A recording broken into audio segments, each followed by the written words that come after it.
ಹರೇ ಶ್ರೀನಿವಾಸ. ನಿನ್ನೆದು ರಾಮನ ಅಲಂಕಾರ ನಾನು ಶಾರ್ಟ್ಸಲ್ಲಿ ಹಾಕಿದ್ದೀನಿ, ಬೇಕಾದರೆ ಅದರ ಲಿಂಕನ್ನು ಡಿಸ್ಕ್ರಿಪ್ಷನ್ ಬಾಕ್ಸಲ್ಲಿ ಕೊಟ್ಟಿರ್ತೀನಿ. ಇವತ್ತಿನ ಕೃಷ್ಣನ ಅಲಂಕಾರ ನೋಡ್ಕೊಂಡು ಬನ್ನಿ. 2-3 ದಿವಸದಿಂದ ಸ್ವಲ್ಪ ಬ್ಯುಸಿಯಾಗಿದ್ದೆ. ಒಂದು ಕಡೆ ಭಗವದ್ಗೀತೆ ಪಾರಾಯಣ ಇದು ಪ್ರವಚನ ನಡೀತಾ ಇತ್ತು, ಅದಕ್ಕೆ ಹೋಗಿದ್ದೆ ನಾನು. ಅವರಿಗೆ ಅದನ್ನ ಪಬ್ಲಿಷ್ ಮಾಡೋದು ಯೂಟ್ಯೂಬಲ್ಲಿ ಇದು ಪಬ್ಲಿಕ್ ಮಾಡೋದು ಬೇಡ ಅಂತ ಹೇಳಿದರು, ಅದಕ್ಕೆ ನಾನು ಮಾಡಲಿಕ್ಕೆ ಹೋಗಿಲ್ಲ. ಇವತ್ತು ನೋಡಿ, ನಿನ್ನೆ ರಾಮನವಮಿಗೆ ನಾನು ಏನೆಲ್ಲ ಮಾಡಿದ್ದೀನಿ ಅದನ್ನೆಲ್ಲ ಇವತ್ತು ವಿಡಿಯೋದಲ್ಲಿ ಹಾಕ್ತಾಯಿದ್ದೀನಿ. ಹಾಗೆಯೇ ತಿರುಪತಿದು ವಡೆ ಕೂಡ ಮಾಡಿದ್ದೀನಿ, ಅದನ್ನು ಈ ವಿಡಿಯೋದಲ್ಲಿ ಹಾಕ್ತಾಯಿದ್ದೀನಿ ನೋಡಿ. ಶ್ರೀಕೃಷ್ಣ ಅಲಂಕಾರ ಹಿರಿಯ ಶ್ರೀಗಳು ಕಿರಿಯ ಶ್ರೀಗಳು ಪೂಜೆ ಮಾಡೋದನ್ನು ನಾನು ನೋಡ್ಕೊಂಡು ಬಂದಿರ್ತಾನೆ. ಆನಂತರ ಇನ್ನು ಮುಚ್ಚಲಕೋಡು ದೇವಸ್ಥಾನದಲ್ಲಿ, ನಮ್ಮನೆ ಹತ್ತಿರ ದೇವಸ್ಥಾನದಲ್ಲಿ ರಾಮನವಮಿನ ಹೇಗೆ ಆಚರಣೆ ಮಾಡಿದ್ರು ನೋಡ್ಬೋದು. ಬೇಜಾರು ಶ್ರೀಗಳು ಬಂದಿದ್ದರು. ಅವ್ರು ಸ್ವಲ್ಪ ಪ್ರವಚನ ಎಲ್ಲ ಕೇಳ್ಕೊಂಡು ಬನ್ನಿ, ಮಂಗಳಾರತಿ ಮತ್ತು ಪ್ರವಚನ ಎಲ್ಲ ಕೇಳ್ಕೊಂಡು ಬನ್ನಿ, ಆಮೇಲೆ ಮಾತಾಡ್ತೀನಿ ನಿಮ್ಮ ಹತ್ರ.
దాతారం సర్వసంపదాం సాత్వికం సుపత్రం పూర్వదేవుల అనుగ్రహంతోడు అంటే శ్రీరాముడు భూయో భూయో నమామ్యహం నిత్య నమస్కారం పడుతుంది ప్రార్థన చూడలేదు రామదేవ అనుగ్రహ శ్రీరక్ష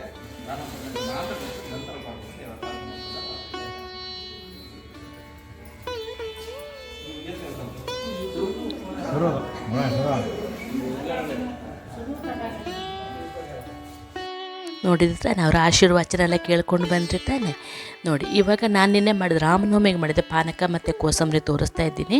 ಫಸ್ಟ್ ಎಷ್ಟು ಬೇಕಾ ನೀರು ಅಷ್ಟು ನೀರು ತಗೊಂಡು ಅದಕ್ಕೆ ಒಂದು ಬೆಲ್ಲ ಹಾಕ್ಕೊಳ್ಳಿ. ಪಾನಕಕ್ಕೆ ಸಕ್ಕರೆ ಹಾಕಬಾರ್ದು, ಯಾವತ್ತು ಬೆಲ್ಲ ಹಾಕಬೇಕು. ಆಮೇಲೆ ಚಿಟಿಕೆ ಪೆಪ್ಪರ್ ಪುಡಿ ಅಂದರೆ ಕಾಳುಮೆಣಸಿನ ಪುಡಿ, ಚಿಟಿಕೆ ಉಪ್ಪು, ನಿಂಬೆಹಣ್ಣು, ಆನಂತರ ನಿಮಗೆ ಬೇಕು ಅಂತಂದರೆ ಏಲಕ್ಕಿ ಆ್ಯಕ್ಚುಲಿ ಹಾಕಬಾರ್ದು. ನಾನು ನಿಮಗೆ ಇದಕ್ಕೆ ತೋರಿಸ್ಲಿಕ್ಕೋಸ್ಕರ ಸ್ವಲ್ಪ ಏಲಕ್ಕಿ ಹಾಕಿ, ನಾನು ಯಾವತ್ತೂ ಏಲಕ್ಕಿ ಹಾಕಲ್ಲ. ಒಂದು ನಿಂಬೆಹಣ್ಣು, ನಾನೊಂದು 5-6 ಲೋಟೆಯಷ್ಟು ಮಾಡಿದ್ದೆ. ಆಮೇಲೆ ನಿಂಬೆಹಣ್ಣು ನೋಡಿ, ಅದಕ್ಕೆ ಹಿಂಡಿ ಆನಂತರ ಕಲಸಿದ್ರೆ ಪಾನಕ ಆಗಿಬಿಡ್ತು. ಎಲ್ರಿಗೂ ಗೊತ್ತಿರುವಂಥದ್ದೇ ಇದು. ನಾನು ಏನು ಮಾಡಿದೆ ಅಂತ ಮಾತ್ರ ತೋರಿಸ್ತಾ ಇದ್ದೀನಿ. ಆನಂತರ ಹೆಸರು ಬೇಳೆ ನೆನೆಸಿಟ್ಟಿದೆ, ನೀವು ಕಾಣ್ಬೋದು. ಹೆಸರು ಬೇಳೆಗೆ ಸ್ವಲ್ಪ ಉಪ್ಪು, ಕೊತ್ತಂಬರಿ ಸೊಪ್ಪು, ನಿಂಬೆಹಣ್ಣು, ತೆಂಗಿನಕಾಯಿ ತುರಿ, ಒಗ್ಗರಣೆ, ಇಂಗು ಹಾಕಿ ಶುಂಠಿನೂ ಹಾಕ್ಕೊಂಡೆ, ಕೋಸಂಬರಿ ಮಾಡಿಕೊಂಡೆ.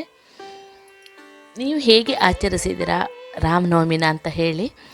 ರಾಮನವಮಿಗೆ ಪಾನಕ ಕೋಸಂಬರಿ ತುಂಬ ಒಳ್ಳೆಯದು. ಯಾಕಂತಂದರೆ ಈ ಟೈಮಿಗೆ ನೋಡಿ ಬಾಯಾರಿಕೆ ಜೋರಾಗುತ್ತೆ, ನೀರು ಕುಡಿದ್ರೆ ಗಂಟ್ಲು ಕೆರೆತ ಜಾಸ್ತಿ ಆಗ್ತಾ ಇರುತ್ತೆ. ಅಂಥದ್ದಕ್ಕೆ ನೋಡಿ ಈ ಪೆಪ್ಪರ್ ಎಸ್ಪೆಷಲಿ ಕಾಳುಮೆಣಸು ಹಾಕಲೇಬೇಕು. ಕಾಳುಮೆಣಸು ಹಾಕಿದ ಕಷಾಯ ಕುಡಿದ್ರೆ ನಿಮಗೆ ಗಂಟ್ಲು ಕೆರೆತ ತುಂಬ ಕಡಿಮೆ ಆಗುತ್ತೆ, ನೀವು ಅಬ್ಸರ್ವ್ ಮಾಡಿರ್ಬೋದು. ಆನಂತರ ನೋಡಿ ಅದಕ್ಕೆ ಒಗ್ಗರಣೆಗೆ ಸಾಸಿವೆ, ಮೆಣಸು, ನೆಕ್ಸ್ಟು ಸ್ವಲ್ಪ ಇಂಗು, ಕರಿಬೇವು ಸೊಪ್ಪು ಹಾಕಿ ಒಗ್ಗರಣೆ ಕೊಟ್ಟೆ, ನೀವು ಕಾಣ್ಬೋದು.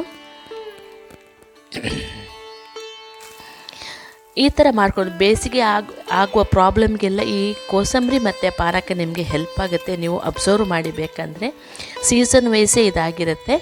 ಆನಂತರ ಪೆಸರೊಟ್ಟು ಅಂತೇಳಿ ಹೆಸರು ಕಾಳಿನ ದೋಸೆಯನ್ನು ಮಾಡಿದ್ದೆ, ನೋಡ್ಬೋದು. ಹೆಸರು ಕಾಳನ್ನು ನೆನೆಸಿಟ್ಬಿಟ್ಟು ಅದನ್ನ ಮಿಕ್ಸಿಗೆ ಹಾಕ್ಕೊಳ್ಬೇಕು. 1 ಲೋಟೆ ಹೆಸರು ಕಾಳಿಗೆ, 1 ಅಳತೆ ಹೆಸರು ಕಾಳಿಗೆ ಅಂದರೆ 1 ಕಪ್ ಅಷ್ಟು ಅಂತ ಹೇಳ್ಬೋದು, 1 ಹಿಡಿ ಅಕ್ಕಿ ಹಾಕ್ಕೋಬೇಕು. ಕೆಲವರು ಒಂದು ಹೆಸರು ಬೇಳೆ ಹಾಕಿದರೆ 1 ಅಕ್ಕಿ ಹಾಕ್ತಾರೆ, ಅಂದರೆ ಅರ್ಧಕ್ಕರ್ಧ ಅಕ್ಕಿ ಹಾಕ್ತಾರೆ. ಅದು ನಿಮ್ಮ ಟೇಸ್ಟಿಗೆ ಬಿಟ್ಟದ್ದು. ನಾನು 1 ಹಿಡಿ ಮಾತ್ರ ಅಕ್ಕಿ ಹಾಕ್ಕೊಳ್ತೇನೆ, ಯಾಕೆಂದರೆ ಸ್ವಲ್ಪ ಕ್ರಿಸ್ಪ್ ಬರುತ್ತೆ ಅಕ್ಕಿ ಜಾಸ್ತಿ ಹಾಕಿದರೆ ಅಂತ ಅಂದ್ಬಿಟ್ಟು ಅವರು ಅಕ್ಕಿ ಜಾಸ್ತಿ ಹಾಕ್ತಾರೆ. ನನಗೆ ಕ್ರಿಸ್ಪ್ನೆಸ್ ಬೇಡ ಅಂತಂದ್ಬಿಟ್ಟು ಹೆಸರು ಕಾಳು ಜಾಸ್ತಿ ಹಾಕ್ಕೊಳ್ತೀನಿ. ಆನಂತರ ನೋಡೋದಕ್ಕೆ ಕಾಯಿಮೆಣಸು, ಕೊತ್ತಂಬರಿ ಸೊಪ್ಪು, ಒಂದು ಸ್ವಲ್ಪ ಶುಂಠಿ, ಆನಂತರ ಒಂದು ಸ್ವಲ್ಪ ಜೀರಿಗೆ, ಉಪ್ಪು ಹಾಕಿ ನೀಟಾಗಿ ನುಣ್ಣಗೆ ರುಬ್ಕೋಬೇಕು. ನೋಡಿ ಶುಂಠಿ ಹಾಕ್ತಾಯಿದ್ದೀನಿ. ಇದು ಏನು ಗೊತ್ತಾ, ಒಂಥರ ಫುಲ್ಲು ಪ್ರೋಟೀನ್ ಸಂಬಂಧಪಟ್ಟಂಥ ಆಹಾರ, ತುಂಬ ಟೇಸ್ಟಿಯಾಗಿ ಬರುತ್ತೆ. ಆಂಧ್ರ ಸ್ಟೈಲ್ ಇದಕ್ಕೆ ಪೆಸರೊಟ್ಟು ಅಂತಾರೆ. ದೋಸೆ ಒಯ್ದ ನಂತರ ಮೇಲೆ ಅವರು ಈರುಳ್ಳಿ ಹಾಕ್ತಾರೆ. ಆ್ಯಕ್ಚುಲಿ ಈರುಳ್ಳಿ ಕೊತ್ತಂಬರಿ ಸೊಪ್ಪು ಮಿಕ್ಸ್ ಮಾಡಿ ಹಸಿ ಈರುಳ್ಳಿ ಹಾಕಿಬಿಟ್ಟು ಬೇಯಿಸ್ಬಿಟ್ಟು ಆಮೇಲೆ ಪೆಸರೊಟ್ಟು ಅಂತ ಮಾಡ್ತಾರೆ. ನಾವು ಈರುಳ್ಳಿ ತಿನ್ನಲ್ಲ ರಾಮನವಮಿ ಅವತ್ತು. ಯಾಕೆ ಈರುಳ್ಳಿ ತಿನ್ನೋದು ಅಂತ ಈರುಳ್ಳಿ ಹಾಕಿಲ್ಲ. ಆದರೆ ಈ ಪ್ರೋಟೀನ್ ರಿಚ್ ಆಹಾರ ಡಯಾಬಿಟಿಕ್ ಅವರಿಗೆ, ತುಂಬ ನಿಶಕ್ತಿ ಹೊಂದಿದವರಿಗೆಲ್ಲ ತುಂಬ ಚೆಂದ ಆಗುತ್ತೆ. ಯಾರಿಗೆ ಹಸಿ ಸ್ಮೆಲ್ ಇಷ್ಟ ಇಲ್ಲ ನೋಡಿ, ಅವರಿಗೆ ಸ್ವಲ್ಪ ಇಷ್ಟ ಆಗಲಿಕ್ಕಿಲ್ಲ. ನಾನು ಡಿಶ್ ವಾಷರಲ್ಲಿ ದೋಸೆ ಕಾವಲಿ ಹಾಕ್ತೀನಿ ನೋಡಿ, ಅದು ಫುಲ್ಲು ಡ್ರೈ ಆಗಿಬಿಡುತ್ತೆ, ಎಣ್ಣೆ ಎಲ್ಲ ಇರೋದೇ ಇಲ್ಲ. ಅದು ದೋಸೆ ಹೇಳೋದು ಸ್ವಲ್ಪ ಕಷ್ಟ ಆಗುತ್ತೆ. ನಾನು ಎಣ್ಣೆ ಹಚ್ಚಿದ್ದಕ್ಕೆ ಮರ್ತಿದ್ದೆ, ನಾನು ನಿಮಗೆ ನಿನ್ನೆ ನೋಡ್ಬೋದು. ಅದು ಎದ್ದೇಳೋಕ್ಕೆ ಸ್ವಲ್ಪ ಕಷ್ಟ ಕೊಡ್ತದೆ. 2-3 ದೋಸೆ ಆನಂತರ ನೀಟಾಗಿ ಬಂತು ನೋಡಿ. ನೀಟಾಗಿ ಎಷ್ಟು ತೆಳ್ಳಗೆ ಬೇಕಾದ್ರೆ ಅಷ್ಟು ತೆಳ್ಳಗೆ ಬಿಡ್ಸೋಕ್ಕೆ ಬರುತ್ತೆ. ಈ ಥರ ದೋಸೆ ಬಿಡಿಸಿದ ನಂತರ ನೀವು ತಿನ್ನೋರಾದರೆ ಈರುಳ್ಳಿ ಹಾಕ್ಕೊಳ್ಳಿ, ಸಣ್ಣದಾಗಿ ಕೊತ್ತಂಬರಿ ಸೊಪ್ಪು ಮತ್ತು ಈರುಳ್ಳಿ ಹಾಕಿ ಕಟ್ ಮಾಡ್ಕೊಂಡು ಹಾಕ್ಕೊಳ್ಳಿ ನೋಡಿ. ಅದು ಎದ್ದೇಳಕ್ಕೆ ಕೇಳ್ತಾ ಇರಲಿಲ್ಲ. ಇದು ಮಾಡಿ ನೋಡಿ ಫ್ರೆಂಡ್ಸ್, ತುಂಬಾ ಟೇಸ್ಟಿಯಾಗಿ ಬರುತ್ತೆ. ನಾನು ಹಿಂದೆನೂ ಒಂದು ಸಲ ವೀಡಿಯೋದಲ್ಲಿ ತೋರಿಸಿದ್ದೀನಿ. ಈಗ ಹೊಸ ಸಬ್ಸ್ಕ್ರೈಬರ್ ತುಂಬ ಜನ ಆಗಿದ್ದಾರೆ ಅಂತ ಅಂದ್ಬಿಟ್ಟು ನಾನು ಇನ್ನೊಂದು ಸಲ ತೋರಿಸ್ತಾ ಇದ್ದೀನಿ. ಇದಕ್ಕೆ ನೀವು ತೆಂಗಿನಕಾಯಿ ಚಟ್ನಿ, ನಾನು ಉಪ್ಪಿನಕಾಯಿ ಮತ್ತು ಬೆಣ್ಣೆ ಜೊತೆ ತಿಂದೆ. ಕೊತ್ತಂಬರಿ ಸೊಪ್ಪು ಚಟ್ನಿ, ಪುದೀನ ಚಟ್ನಿ ಎಲ್ಲ ತುಂಬ ಚೆನ್ನಾಗಾಗುತ್ತೆ.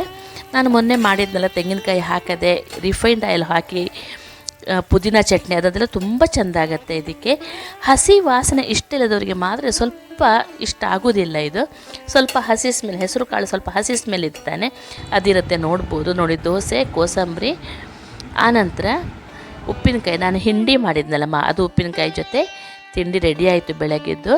ಇವತ್ತು ನೋಡಿ ನಾನು ತಿರುಪತಿಯಲ್ಲಿ ಮಾಡುವ ವಡೆ ಮಾಡಿದ್ದೀನಿ ನೋಡಿ. ಆ ಸಿಪ್ಪೆ ಇರುವಂತಹ ಉದ್ದಿನ ಬೇಳೆನ ನೆನೆಸಿಟ್ಕೋಬೇಕು.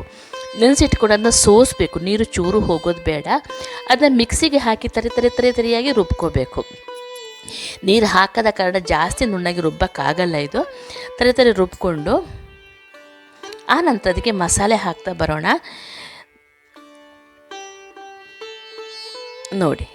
ಇದು ನೀಟಾಗಿ ತರಿಯಾಗಿ, ಅದಕ್ಕೆ ಜಾಸ್ತಿ ಏನು ಹಾಕಬೇಡಿ ನೀವು. ಆನಂತರ ಮಿಕ್ಸಿಗೆ ಹಾಕಿದ ನಂತರ ಮಸಾಲೆ ಎಲ್ಲ ಹಾಕೋಣ ನೋಡಿ. ಈ ಥರ ತರಿಯಾಗಿ ನೋಡಿ, ಅದು ಚೆಂದ ಉಂಡೆ ಕಟ್ಟಲಿಕ್ಕೆ ಬರುತ್ತೆ ನಿಮಗೆ. ಅಷ್ಟು ತರಿಯಾಗಿ ಇರಬೇಕು, ಇಲ್ಲಂದ್ರೆ ನಮಗೆ ವಡೆ ಮಾಡಲಿಕ್ಕೆ ಕಷ್ಟ ಆಗಿಬಿಡತ್ತೆ. ತುಂಬಾ ಟೇಸ್ಟಿಯಾಗಿ ಬರುತ್ತೆ. ಸ್ವಲ್ಪ ನಾನು ಖಾರ ಮತ್ತು ಉಪ್ಪು ಎರಡೂ ಕಡಿಮೆ ಆಗಿತ್ತು ನೋಡಿ. 1 ಚಮಚ, ನಾನು 2 ಚಮಚ ಹಾಕ್ಕೋಬೋದಿತ್ತು ಅನ್ನಿಸ್ತು. 1 ಚಮಚೆ ಕಾಳುಮೆಣಸು ಹಾಕ್ಕೊಂಡಿದ್ದೆ, 1 ಚಮಚೆ ಜೀರಿಗೆ ಹಾಕ್ಕೊಂಡಿದ್ದೆ. ಕಾಳುಮೆಣಸು 2 ಚಮಚ ಹಾಕ್ಕೋಬೋದಿತ್ತು. ಆನಂತರ ನೋಡಿ ಅದಕ್ಕೆ ಜೀರಿಗೆ, ಆಮೇಲೆ ಇಂಗು, ಉಪ್ಪು ಇಷ್ಟೇ ಹಾಕ್ಕೊಂಡು ರುಬ್ಕೊಳ್ಳೋದು, ಮತ್ತು ಇನ್ನೇನು ಬೇಡ. ಅದಕ್ಕೆ ರುಬ್ಕೊಂಡು ಮಿಕ್ಸ್ ಮಾಡ್ಕೊಳ್ಳೋದು. ನೀಟಾಗಿ ಮಿಕ್ಸ್ ಮಾಡಿಕೊಂಡು ಅದನ್ನ ವಡೆ ಥರ ತಟ್ಕೊಂಡು ನೋಡಿ. ಇಂಗು ಹಾಕ್ತಾಯಿದ್ದೀನಿ. ಎಣ್ಣೆಯಲ್ಲಿ ಕರಿಬೇಕು, ಇಷ್ಟೇ ಇರುವಂಥದ್ದು. ಬೆಳಗ್ಗೆ ಸ್ವಲ್ಪ ಗಡಿಬಿಡಿ ಆಯಿತು, ಅದಕ್ಕೆ ಚಕ ಅಂತ ಮಾಡ್ತಾ ಹೋದೆ ನಾನು. ಇದೆಲ್ಲ ನೀವು ಕುಟ್ಟಣಿಗಿದ್ರೆ ಕುಟ್ಟಣಿಯಲ್ಲಿ ಪುಡಿ ರವೆ ಥರ ಪುಡಿ ಮಾಡ್ಕೋಬೋದು. ಇಲ್ಲಾಂದ್ರೆ ಇದರ ಮಿಕ್ಸಿ ಜಾರಿಗೆ ಹಾಕ್ಕೊಂಡ್ರೂ ನಡೆಯುತ್ತೆ. ಸ್ವಲ್ಪ ತರಿ ಆದರೆ ಸಾಕು. ನೀವು ನೋಡ್ಬೋದು, ತೀರ ಸಣ್ಣಗಾಗೋದು ಬೇಡ, ಅದು ಬಾಯಿಗೆ ಸಿಗಬೇಕು, ರವೆ ಥರನೇ ಇರಬೇಕು. ಆನಂತರ ನೀಟಾಗಿ ಮಿಕ್ಸ್ ಮಾಡ್ಕೊಳ್ಳಿ ಅದನ್ನ.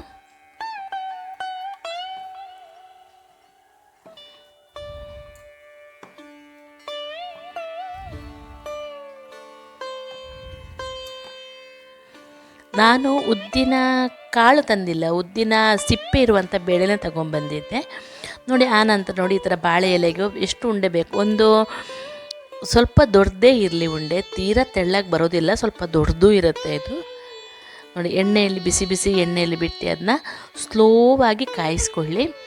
ಸ್ಲೋ ಫ್ಲೇಮಲ್ಲಿಟ್ಟು, ಹೈ ಫ್ಲೇಮಲ್ಲಿಟ್ಟರೆ ಅದು ಕ್ರಿಸ್ಪ್ನೆಸ್ ಬರೋದಿಲ್ಲ